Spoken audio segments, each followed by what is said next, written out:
Today is Tuesday, the 5th of December, 2017.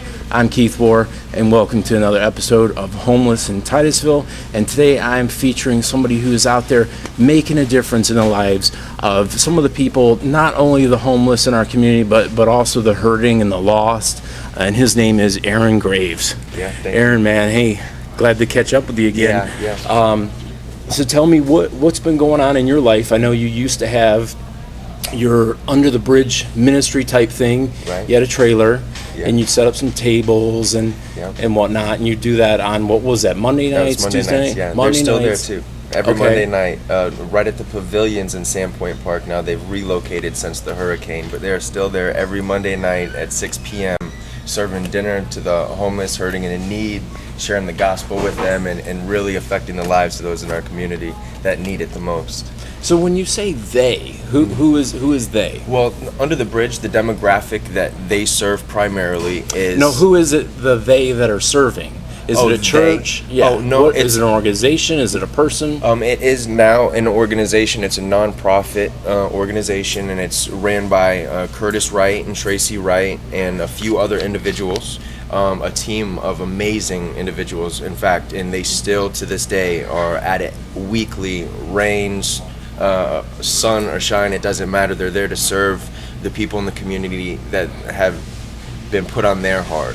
So these people, the Curtis, are they ministers? Are they pastors? Do they have a church? They're connected to local churches, but a lot of these individuals are just people, regular people who had an inspiration and a dream and a passion to get out and to serve and to do something, and it came together well enough so that we organized to meet, and we have stuck to that plan, and they're still there today.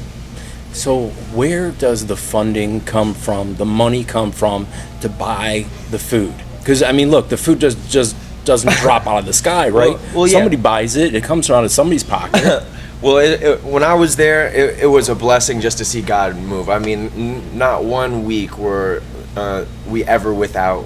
And it was because of the donations of dedicated individuals. It was because of loving and caring churches. It was because of restaurants in town. Just whatever passion or desire was on somebody's heart, it was at the right time, and it was always on time. So now you're wanting to kind of go your own way and do your own kind of ministry, right? Well, is that pretty much your goal? My heart, when I was born again, when I was saved, when Jesus revealed himself to me, I knew that my vision was ministry planting. It wasn't necessarily church planting. It wasn't necessarily this demographic or that. And I definitely am more inclined to the homeless, hurting, and in need, the addicts, the broken homes, the at-risk youth, those types of individuals, because that's where I came from. Mm-hmm. But I do know that right now the need in Titusville is at-risk youths and broken homes. That's where we should be paying most attention to and investing all of our time. So and I want to encourage you, this platform of individuals that are listening to this, that are watching this video, to get connected with Living in Acts Ministry. And we're initializing. How would you spell here. that? How do you spell it's, that? LIVINGINACTS. Living in Acts. And that is what? Is that ministry. A website? Is that a Facebook page? It's a Facebook page. Yep. Facebook. You can just check it out on Facebook and like the page. And right now we're in the very beginning processes. We're getting fundamentalized. We're figuring out where we're going. And we know that this is just going to be one aspect of service. And we do know that Living in Acts is going to be a more evangelical ministry. And it's going to be in multiple cities. We are going to be traveling and trying to reach more people to get inspired like we are to be effective in their community. Well, you told me that you have a passion for this, right, because you live this. Yeah. So share a little bit about yourself. Like, are your parents married or divorced? Do you have brothers and sisters? Well, actually, Keith, if they rewind a year ago when I shared all of that then. They can check out that video for my testimony. But I do want to say why I have this passion. It's something that was instilled in me because of my past. You know, coming up in a broken home, coming up in an abusive home, verbally and physically, struggling with addiction, running away, prison at a young age, having no home by myself, and finally, by the grace of God, figuring it out at 26, I was able to then initialize a real life, and God has really transformed me. And to this day, right now, I have a home of my own that I'm buying. You you live this. You're not just somebody from the outside looking in. You're somebody who's been in the position of the very people that you're helping. So you understand firsthand what the need is, what's going on in their home. Right. You know, some of the things that are unseen. You know? Exactly. What's going on in the heart, maybe what's going on in the mind. And it's really, you have to be driven for it. And, you know, this is my passion. This is what God has placed in my heart. But how old are you today? How old are you? I'm 29. You're 29 years old. Okay, so tell me, you said prison. Mm-hmm. How many years were you in prison, and how many years have you been out? Altogether, it was 8 years prison time. Mm-hmm. Throughout, and it was just in and so out. So you go in as out. Oh, yeah. So okay. I went in, the first juvenile? time I went to juvenile prison was when I was 15, and I did close to 2 years. Then I got out for a month, and then went right back, and then got out for a month, went right back, and the same process over and over again until finally enough was enough, and I gave my life up to God, and He revealed Himself.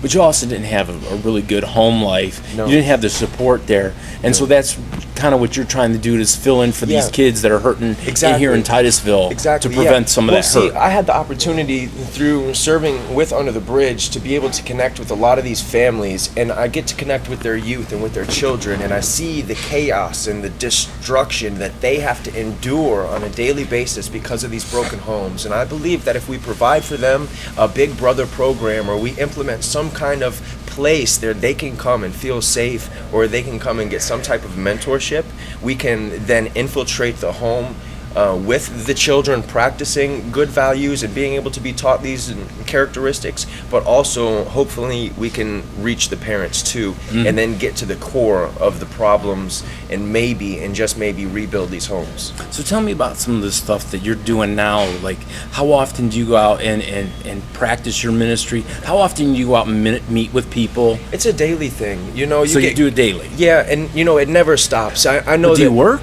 Yes, I work too. I have a full-time job. I do school full-time too, and I do ministry on the side. See, ministry is something different. It's not something that you have to be paid to do. That's not how I look at it. I understand that. I know you do, but I want your followers to understand this, that ministry is out of the overflow of your life. It's what you're passionate about. It's how you treat other people. It's how but also, where do you find the time? If you're going to work from 9 to 5, you make time for the things you care about, right? Just you make time. For instance, we're here now at 7:30, and other people would be like, "Oh man, Game of Thrones is on, or the football game's on," but you know, we're here pursuing our passions. You know, so we make the time for the things we care about, and it's a sacrifice. It's a daily sacrifice, but it's well worth it. So tell me about some of the stories and the interactions of some of the people that you've been helping in the past, few months here. Yeah. Like, what kind of stuff are you coming across?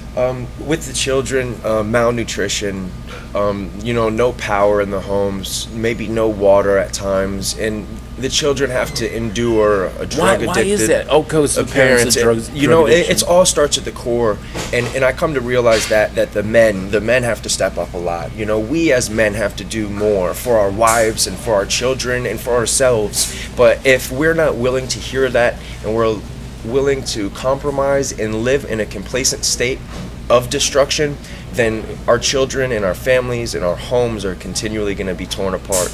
But I do think there's hope. Well, tell me how you get across your message to people. Like, okay, for instance, you meet with the kids, right? Kids are pretty open. Yeah. You know, kids like to have a good time. Maybe maybe you pick them up and take them for a burger, right? At Burger King, you're able to talk to them, right? But then how do you reach the parent to really change their situation? That's the tricky part. You see, because some parents can be very defensive, or some can be very offensive. You know, they can be very systematic. They could say, okay, well, yeah, I'm going to jump right on board. But on the opposite end of that spectrum, you have a lot of parents who are very resistant, and they'll refuse from their children even go into these kinds of programs. But because they don't want anybody to know what's going on in the home. Right, exactly. Even if it's anything, but very much so along those lines. But the families and the parents who are open, and the ones who do give you even the slightest chance a day, you just got to try to put your foot in the door and just give them all the love you can, and then be patient and just wait it out. Because a lot of times, and I'm sure you know this, dealing with the homeless, that nobody's going to change unless they want to. Right, but there also has to be resources. So like, let's say, for instance, the parents are drug addicted, and the kids, you've been dealing with the kids, and the parents know this. Yeah. What if one of the parents were to come to you and say, hey, look, know what my behavior isn't good for myself. Right. It isn't good for my kid. Yeah. But I can't stop. I need rehab. I need Right. help. Have you ever had somebody come to you? Yeah. And then, like, what do you do? What Take kind them of to Circles of resources? Care. Take them to Circles of Care. Circles of Care. Yeah, we have 2 different locations, one down in Melbourne and then one up here in Titusville. It's right on US 1. And what can they really do for them? Because I hear well- about waiting lists for rehab and this. And like, it is so all this ugliness. It's so hard, yeah, and it's a super complicated process. A lot of times funding doesn't go through on a lot of these programs, so they have a lot of flair. They have a lot of, oh, we can do this, but then really can't provide.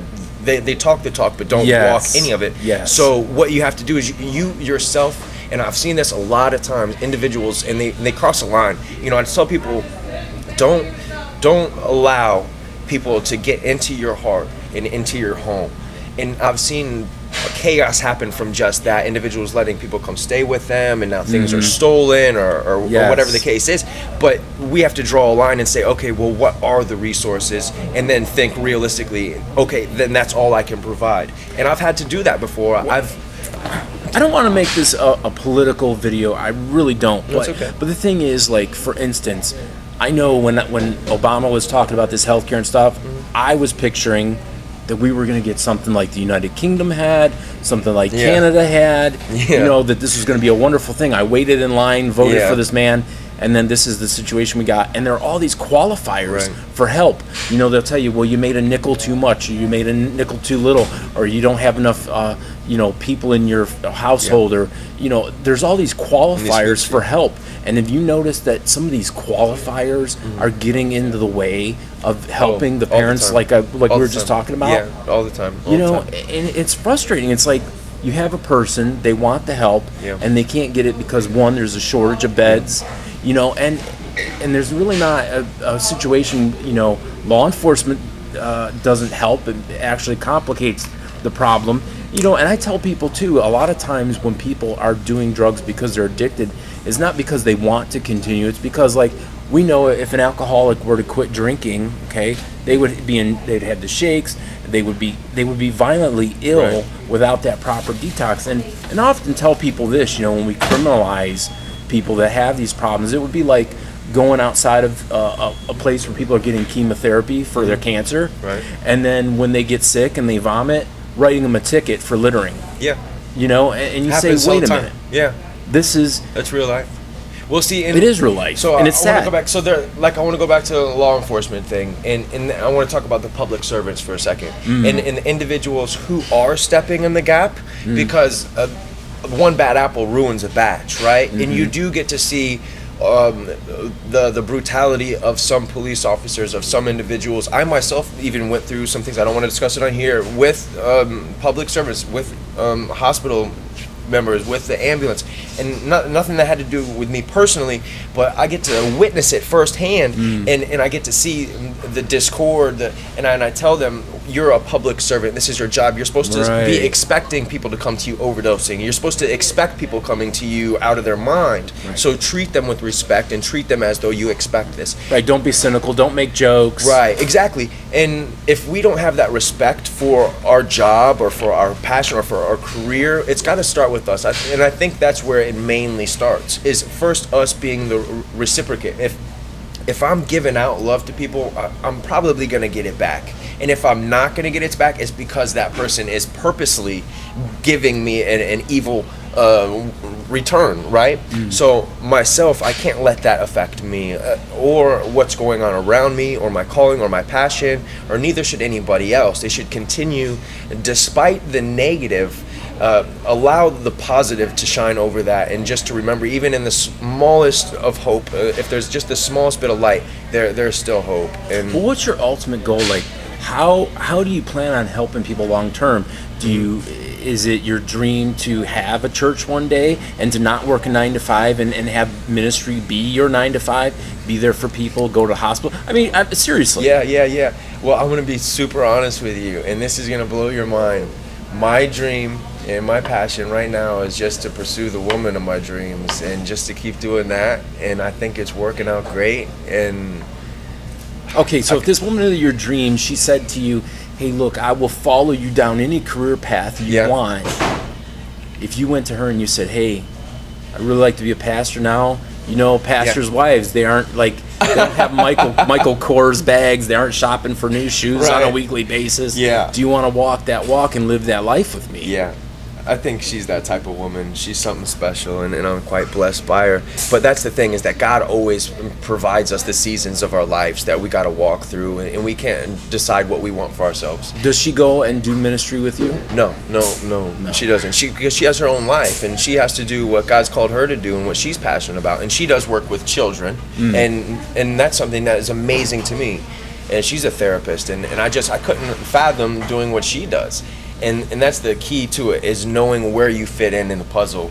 And I myself am just still figuring that out. And I know that no matter where I go, I'll do quote unquote ministry. And I remember years ago, and I probably even said it in the video a year ago, is I'll never get paid to do this. Because I think... But why? There's nothing wrong with that. There is nothing wrong with that. Here it is, okay. If $1 gets involved, it changes my intentions. I'm no longer pursuing the desire, because I wouldn't take the homeless man into my church. I want to take the man with the Porsche because he's going to invest in me. I'm going to have to invest in that homeless man. That's the point, right? But if I'm not getting paid for it, I'm going to reach to them both the same, because my heart's not invested in their dollar. My heart's invested in them. Well, yes, it is true. There is an aspect. Make sure you stay in frame here. Sorry. But you're right. There is an aspect of ministry that does have to do with being a businessman, having to pay the power bills, right? You know, pay the overhead, all that stuff. Yeah, all the overhead, and I get that. But at the same time, you know, the world doesn't run on air. It doesn't run on goodwill. Yeah. You know, you can't say, hey, you know, as your payment for the food you're getting at the grocery store, be blessed. I'll say a prayer for you and say, you know, that's the payment. So that's why it takes funding to do this stuff. Yeah. So what do you have a GoFundMe? Like, what do you just? I mean, I would imagine you don't refuse donations. No, I don't refuse donations. But you also don't solicit them either. Right, I also don't solicit them because... So if they come, they come. If they come, they come. Because I believe that if God puts it on somebody's heart to give, then they should give cheerfully. And it shouldn't be something that I'm trying to encourage out of somebody. I do think, and I do believe, God's given me a great job to provide for my home and for my life. And anything that I have extra that I can give, I do give. You know, I give a very small portion. I'd give, 5-10% to the church, and then if I got 5 or 10% extra in a paycheck, I know it's already going. I'm gonna have needs throughout the week that need to be met of individuals. I don't know what they're gonna be, but I know I'm gonna have some kind of call in my life to serve somebody. So just setting aside that time, making sure it's a priority, making sure that I can invest something.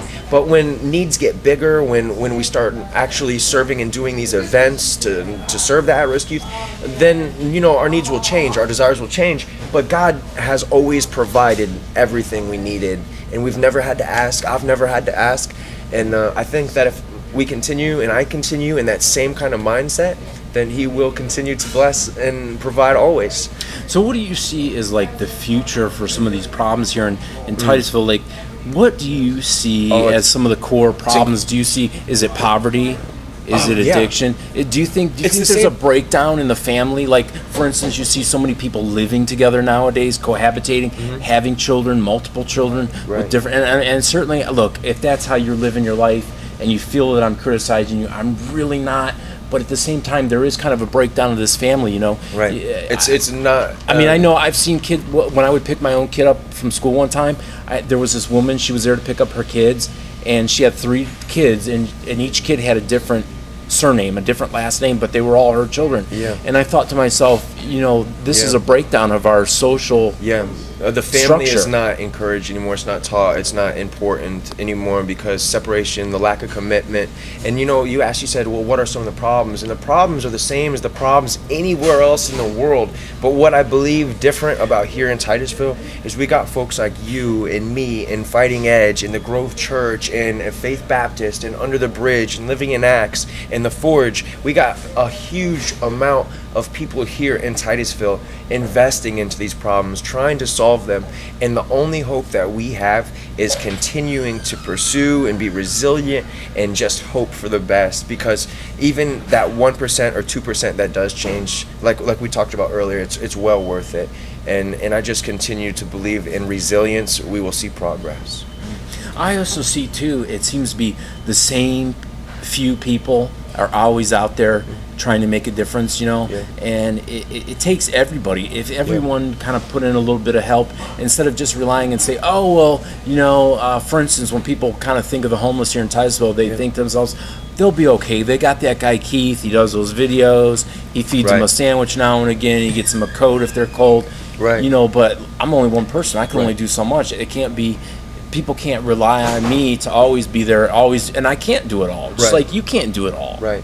Well, it goes back to what we talked about even before this, about the passion and the drive thing, is making time for it. And that's something that I want to encourage each and every one of you, is the passion and the desire that God's given you to do something, to do some kind of change. I'm sure, and I know that there's a vision in your heart that you have, that you need to execute on, and by doing it is going to be the only way you're going to see an outcome. If you keep dreaming about it, or you keep depending on people like Keith or myself to do something, we're never going to see results. But if we come together and we push through the fear and through our comfort zones, and we reach out and we actually attack and execute on what's in our heart, I mean, we're going to live outside of ourselves. It's going to be amazing. Because you would love for people to contact you and say, hey, how can I join your thing? And, we were talking, you got some really good young ideas for your ministry and stuff you want to do. And we were talking, like, I think it would be great if you said, hey, we're going to go out on a fishing trip, do some fishing, and then you read, your Bible verses, you give them a talk while they're fishing, or maybe you have a reading of a certain Bible verse, and you give everyone some paints and some paper, and you tell them, okay, paint this Bible verse that we talked about tonight, to kind of put into action what they're hearing, to kind of cement make it that more in. interactive. Make it fun, because a lot of times kids say, I don't want to go to church, I don't want to put that clothes on, I don't want to button the top button. Make it more susceptible to social media. That's how these kids are. We want to be able to infiltrate however they are progressing in life, and whether or not the church or older folks or anybody wants to say, oh, that's not good, or that's not where they should be. That's where they're at. That's where we're headed. That's how you reach them. And that's how you reach them. So how are we going to be effective in that? And it's going to be through the platforms of Facebook, Instagram, Snapchat, these different avenues and platforms. We're going to be able to really affect them, because we could provide to them daily content, and they're going to watch it. If they got a cool little edited video, they're going to be like, click like, every time, share, comment. But if we're just trying to reach them the same old ways, if we're out on the street corners yelling at people through speakers and telling them all these horrible things about themselves, we're never going to see progress. So we have to be the change. We have to actually live out what the word says, and quit being such heretics and such hypocrites, and actually start to be the love instead of expecting the love. All right, man. So look, we're about to wrap up here. So again, go ahead and give people the ways they can reach you. Can they make friends with you personally on Facebook? Yeah. So how would they do that? You can connect through Facebook. Just check me out, Aaron Graves. Or and how would you spell that? Can you spell it all out? AARONGRAVES.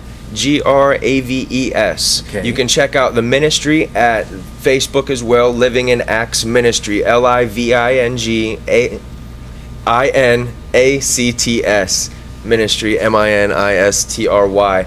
But I just want to thank you for taking the time to watch this, and it's always a blessing, Keith. I mean, I know that you have a great amount of viewers, and it's growing, and you're doing a huge work here, not only with the homeless, but also with Fighting Edge. And I wanted to take this opportunity just to thank you and encourage you guys to follow your dreams and to pursue whatever God's put on your heart, and to follow us at Living in Acts Ministry on Facebook, and to look for more great things to come out of Titusville. All right, man. Thanks for watching.